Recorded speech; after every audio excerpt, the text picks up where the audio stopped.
عنہ تبارک و تعالی فی کلامہ المجید یا ایھا الذین آمنوا کتب علیکم الصیام کما کتب علی الذین من قبلکم لعلکم تتقون۔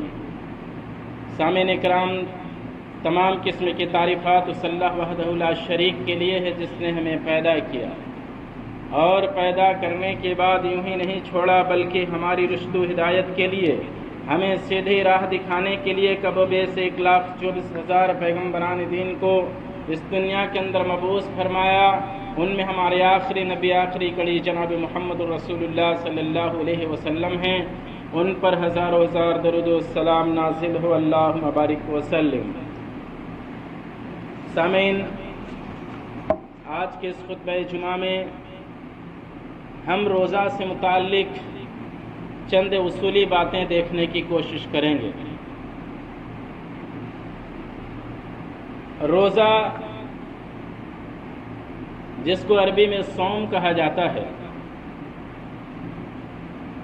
روزہ کا مطلب ہوتا ہے کہ صبح صادق سے لے کر کے غروب آفتاب تک کچھ نہ کھانا پینا اور شہوت سے رکے رہنا، اپنی زبان کو شکوے شکایت، تان طنز تشنی سے اور اسی طرح سے غیبت سے اپنی زبان کو روکے رکھنا اور دوسری برائیوں سے اپنے آپ کو روکے رکھنا، یہ روزہ ہے۔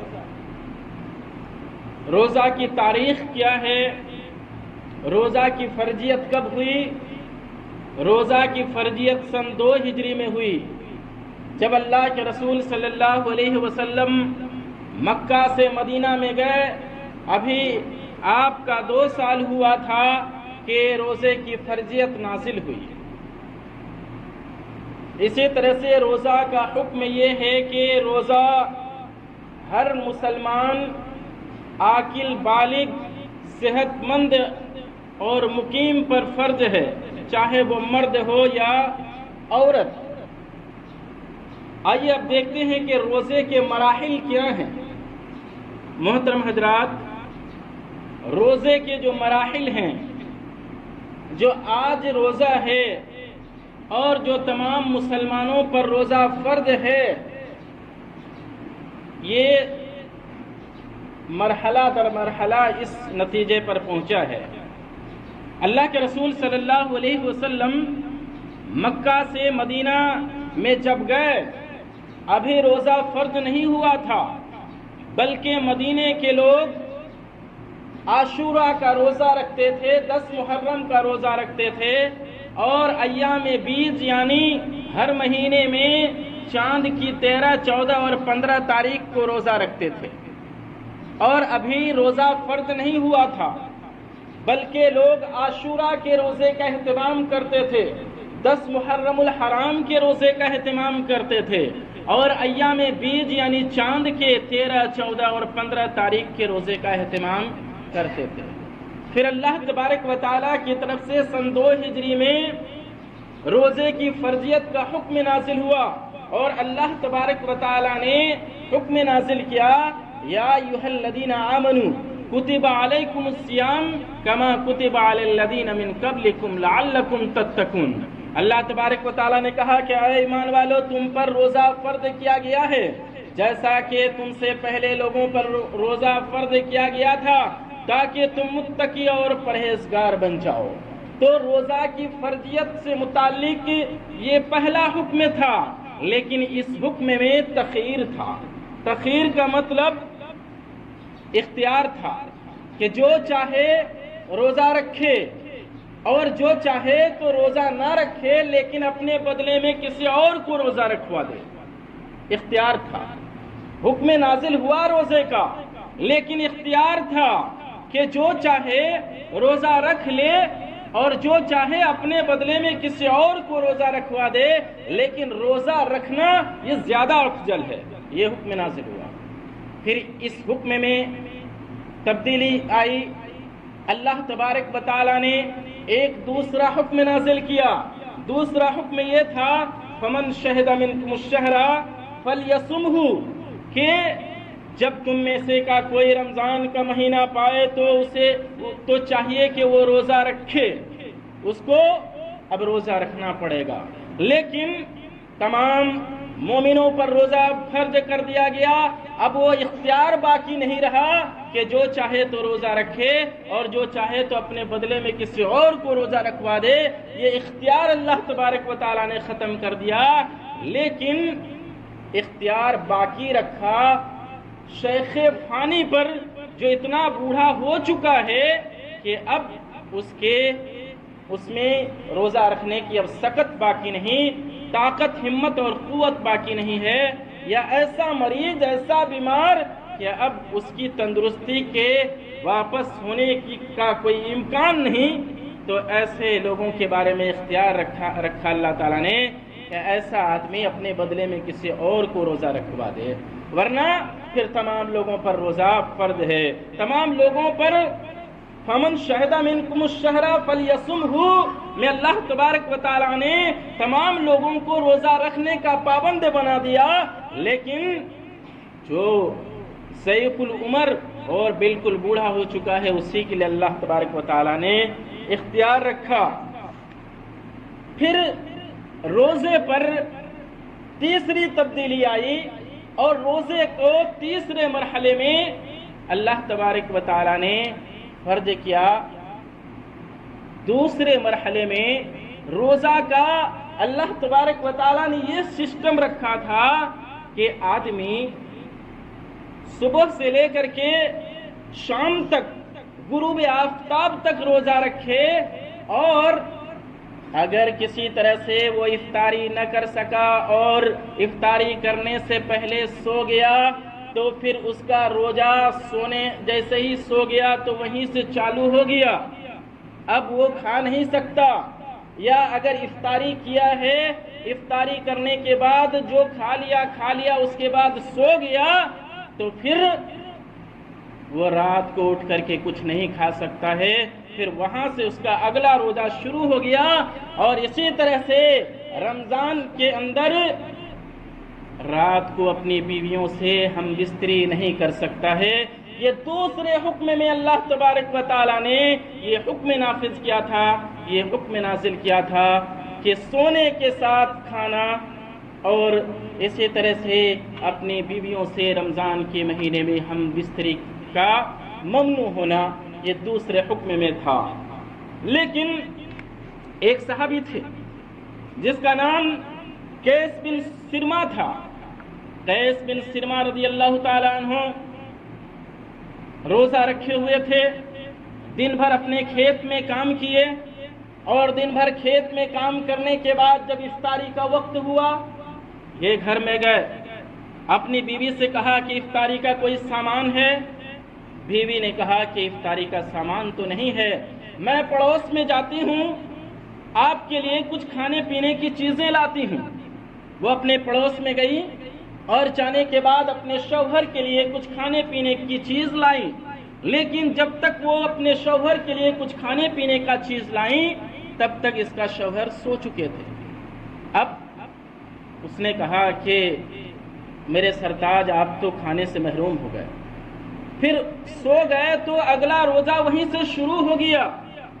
اب رات بھر اسی طرح سے رہ گئے، دن کا وقت ہوا، دن میں پھر اپنے کھیت میں اپنے کام کاج میں لگ گئے، دوپہر کا وقت ہوا، بے ہوش ہو کے گر گئے۔ اللہ کے رسول صلی اللہ علیہ وسلم کو یہ بتایا گیا، اللہ کے رسول صلی اللہ علیہ وسلم پر روزے کے تعلق سے تیسرا حکم نازل ہوا، وَأُحِلَّ لَكُمْ لَيْلَةَ الصِّيَامِ الرَّفَثُ، اور حکم نازل ہوا وَكُلُوا وَاشْرَبُوا حَتَّى يَتَبَيَّنَ لَكُمُ الْخَيْطُ الْأَبْيَضُ مِنَ الْخَيْطِ الْأَسْوَدِ مِنَ الْفَجْرِ ثُمَّ أَتِمُّوا الصِّيَامَ إِلَى اللَّيْلِ۔ حکم نازل ہوا، تیسرا حکم نازل ہوا کہ رمضان کے دنوں میں رات کو اپنی بیویوں سے ہم بستری کر سکتے ہو۔ صحابہ کرام نے جب اس حکم کو سنا وہ بہت زیادہ اس سے خوش ہوئے، اور پھر اللہ تعالیٰ نے یہ بھی حکم نازل کیا کہ تم رات کو کھا پی سکتے ہو، صبح صادق تک تم کھا پی سکتے ہو۔ یہ تیسرا حکم نازل ہوا اور یہی تیسرا حکم اب لاگو ہے کہ آدمی صبح سے لے کر کے، صبح صادق سے لے کر کے شام تک کچھ نہ کھائے پیے، اور پھر جب افطاری کا وقت ہو تو افطاری کرے، اور رات بھر اگر کھانا چاہے، کچھ بھی اب کھانا پینا چاہے تو کھا سکتا ہے، پی سکتا ہے۔ اور اسی طرح سے وہ اگر اپنی بیوی سے ہم بستری کرنا چاہے تو ہم بستری بھی کر سکتا ہے، لیکن فرض کی نماز سے پہلے پاک صاف ہو جائے۔ فرض کی فجر کی نماز سے پہلے وہ پاک صاف ہو جائے۔ اب دیکھتے ہیں کہ نماز کے، روزہ کے ارکان کیا ہیں۔ روزہ کا 2 رکن ہے، اس 2 رکن پر روزہ قائم اور کھڑا ہے۔ 2 رکن کیا ہے؟ پہلا رکن نیت ہے۔ کیوں؟ اس لیے کہ کوئی بھی عبادت نیت کے بغیر قبول نہیں ہوتی، اور روزہ بھی اسلام کے اہم ترین عبادت میں سے ہے، اور اسلام کے بنیادی جو 5 ارکان ہیں اس میں سے ایک اہم رکن ہے، لہذا اس کے لیے نیت کا ہونا ضروری ہے۔ لہذا ہم رات کو نیت کر سکتے ہیں کہ میں صبح روزہ رکھوں گا، یا صبح سحری کے وقت بھی آدمی نیت کر سکتا ہے، یا پھر رمضان، پورے رمضان المبارک کے مہینے کا وہ ایک ہی مرتبہ میں نیت کر سکتا ہے، اگر بیچ میں کوئی روزہ نہیں چھوٹا ہے تو۔ اگر بیچ میں روزہ چھوٹ جاتا ہے تو پھر دوبارہ نیت کر لے کہ میں رمضان المبارک کے مہینے کا روزے کا اہتمام کروں گا، اس کی نیت کر لے۔ لیکن نیت سے متعلق ہم کو یہ مسئلہ معلوم ہونا چاہیے کہ نیت دل کے ارادے کا نام ہے، زبان سے کچھ کہنے کی ضرورت نہیں ہے۔ نیت کا عبادت کے اندر بہت اہم رول ہے، اس لیے نیت کا ہونا ضروری ہے۔ اللہ کے رسول صلی اللہ علیہ وسلم نے ارشاد فرمایا، انما الاعمال بالنیات وانما لكل امرئ ما نوى فمن كانت هجرته لدنيا يصيبها او امرأة ينكحها فهجرته الى ما هاجر اليه۔ اللہ کے رسول صلی اللہ علیہ وسلم نے ارشاد فرمایا کہ اعمال کا دار و مدار نیتوں پر ہے، اور جو آدمی دنیا کے لیے یا کسی عورت کے لیے وہ سفر کرتا ہے تو اس کو وہی ملے گا جس کے لیے اس نے نیت کی ہے۔ تو محترم حضرات، عبادت میں نیت کا بہت بڑا رول ہے، اسی لیے ہمیں رمضان المبارک کے مہینے میں جب ہم روزہ رکھیں تو نیت کریں، لیکن نیت کے بارے میں یہی بات ہم کو ذہن نشین رہنی چاہیے کہ ہم زبان سے کچھ نہ کہیں، دل میں ارادہ کر لیں، یہی نیت ہے۔ اور اسی طرح سے روزہ کا جو دوسرا رکن ہے وہ یہ ہے کہ صبح سے لے کر کے شام تک روزہ توڑنے والی چیزوں سے ہم بچے رہیں، محفوظ رہیں۔ یہ روزہ کے 2 اہم رکن ہیں۔ اب آئیے دیکھتے ہیں کہ روزے کے شرائط کیا ہیں۔ روزے کے شرائط ہیں مسلمان کا ہونا۔ پہلا نمبر کا شرط ہے مسلمان ہونا۔ اگر کوئی آدمی مسلمان نہیں ہے اور وہ روزہ رکھ کر کے روزے کے فوائد کو حاصل کرنا چاہتا ہے، روزے کے نیکیوں کو، روزے کے ثواب کو حاصل کرنا چاہتا ہے، تو وہ نہیں حاصل کر سکتا، اس لیے کہ اللہ تبارک و تعالیٰ نے روزہ مومنوں پر فرض کیا ہے، روزہ مسلمانوں پر فرض کیا ہے۔ اور اللہ تبارک و تعالیٰ نے ارشاد فرمایا، وَمَنْ يَبْتَغِ غَيْرَ الْإِسْلَامِ دِينًا فَلَنْ يُقْبَلَ مِنْهُ۔ اللہ تبارک و تعالیٰ نے ارشاد فرمایا کہ وَمَنْ يَبْتَغِ غَيْرَ الْإِسْلَامِ دِينًا، کہ جو آدمی دین کے اعتبار سے دوسرے دین کو تلاش کرے تو اللہ تبارک و تعالیٰ قبول نہیں فرمائے گا۔ لہذا روزہ کے لیے شرط ہے مسلمان کا ہونا، اسی طرح سے روزہ کے لیے شرط ہے عاقل کا ہونا، عقل مند کا ہونا۔ بے وقوف اور پاگل پر روزہ فرض نہیں ہے۔ اللہ کے رسول صلی اللہ علیہ وسلم نے ارشاد فرمایا کہ رفع القلم عن ثلاث، 3 آدمیوں پر قلم اٹھا لیا گیا ہے، اس میں سے ایک ہے مجنون، پاگل۔ پاگل آدمی پر اسلام کا کوئی حکم نافذ نہیں ہوتا ہے، لہذا پاگل آدمی پر روزہ فرض نہیں ہے، عقل مند آدمی پر روزہ فرض ہے۔ اسی طرح سے بالغ ہونا، اسی مسلمان پر روزہ فرض ہے جو بالغ ہو چکا ہے، بالغ پر روزہ فرض ہے۔ ہاں، اگر کوئی بچہ، کوئی لڑکا یا لڑکی ابھی بالغ نہیں ہوئے ہیں لیکن اگر وہ روزہ رکھتے ہیں تو اس کو ثواب اس کا ملے گا، لیکن فرض کی جہاں تک بات ہے تو بالغ پر روزہ فرض ہے۔ ربیع بنت معوذ رضی اللہ تعالی عنہ ارشاد فرماتی ہیں کہ ہم لوگ اپنے چھوٹے چھوٹے بچوں کو روزہ رکھواتے تھے، اور جب وہ بچے بھوک سے روتے تھے تو ہم انہیں کھلونا دے کر کے بہلاتے تھے، اور اس طرح سے افطار کا وقت ہو جاتا۔ معلوم ہوا کہ چھوٹے چھوٹے بچوں کو بھی ہم ان کو عادت ڈلوانے کے لیے اسلامی تہذیب، اسلامی ثقافت اور اسلامی رنگ میں ڈھالنے کے لیے اور دین اسلام پر قائم و دائم رکھنے کے لیے ان کو مشق کرانے کے لیے ہم اس کو روزہ کی تلقین کریں، روزہ رکھوائیں، یہ بہتر بات ہے۔ اسی طرح سے مستطیع، روزہ رکھنے کے لیے شرط ہے مستطیع کا ہونا۔ مستطیع کا مطلب ایک ایسا آدمی ہے جو روزہ رکھ سکتا ہے، وہ تندرست ہے، بیمار نہیں ہے۔ جیسے شیخ فانی ہے، ایک آدمی اتنا بوڑھا ہو چکا ہے کہ اب روزہ نہیں رکھ سکتا، تو ایسے آدمی پر روزہ فرض نہیں ہے، اپنے بدلے میں کسی اور کو روزہ رکھوا دے۔ یا پھر کوئی آدمی بیمار ہو چکا ہے اور روزہ رکھنا اس کے لیے دقت ہے، تو پھر ان دنوں میں روزہ چھوڑ دے، بعد کے دنوں میں پھر اس کو روزہ رکھنا پڑے گا۔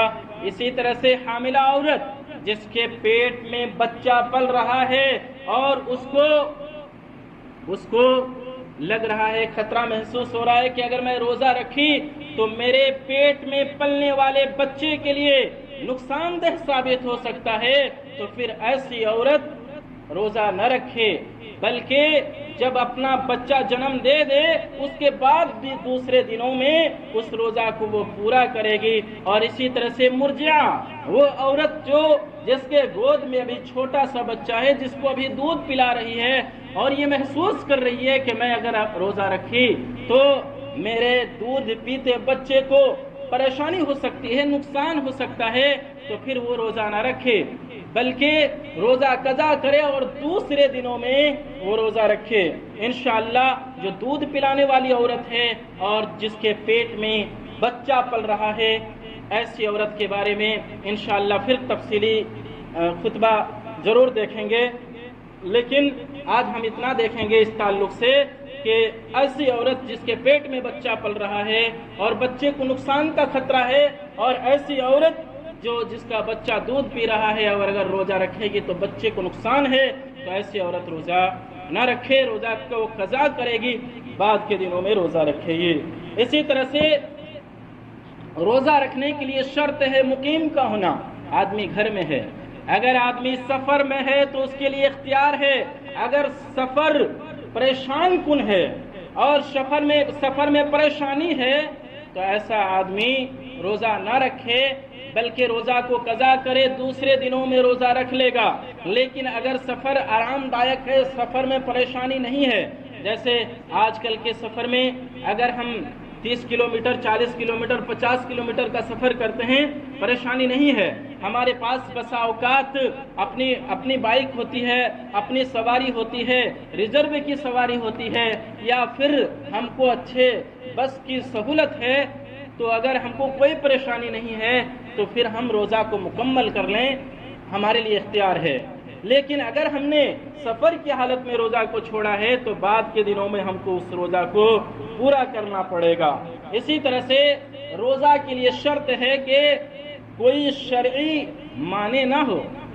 شرعی معنی نہ ہو کا مطلب، ایک عورت اگر حیض سے ہے، اس کو ماہواری آ رہی ہے، مہینے کا خون آ رہا ہے، تو ایسی عورت روزہ نہیں رکھے گی، بلکہ اپنے روزے کو قضا کرے گی اور پھر بعد کے دنوں میں وہ روزہ کو پورا کرے گی۔ اسی طرح سے نفسا، وہ عورت جس نے بچے کو جنم دیا ہے اور جنم دینے کے بعد اس کو، جو عورتیں بچے کو جنم دیتی ہیں اس کے بعد جو ان کا خون آتا ہے، ایسی حالت میں وہ روزہ نہیں رکھ سکتی ہے، بلکہ وہ بھی اپنے روزے کو قضا کرے گی، اور قضا کرنے کے بعد وہ بعد کے دنوں میں اس روزہ کو پورا کرے گی۔ اسی طرح سے آئیے اب ہم دیکھتے ہیں ایک حدیث اس تعلق سے جو روزہ چھوڑ دیتے ہیں۔ محترم حضرات، روزہ کے چھوڑنے کا بڑا خطرناک انجام ہے۔ رسول اللہ صلی اللہ علیہ وسلم نے ایسا خطرناک انجام روزہ کے ترک کرنے سے متعلق ارشاد فرمایا کہ رونگٹے کھڑے ہو جاتے ہیں۔ آپ صلی اللہ علیہ وسلم نے ارشاد فرمایا، ایک رات میں سویا ہوا تھا، میرے پاس تو فرشتے آئے، مجھے اٹھا کر کے لے گئے، مجھے دونوں بازوؤں پر اٹھائے اور مجھے لے گئے، اور مجھے ایک دشوار گزار پہاڑ پر چڑھنے کے لیے کہا گیا۔ میں نے کہا کہ میں نہیں چڑھ سکتا۔ آپ صلی اللہ علیہ وسلم سے کہا گیا کہ آپ چڑھ جائیے، ہم آپ کو چڑھنے میں مدد کریں گے۔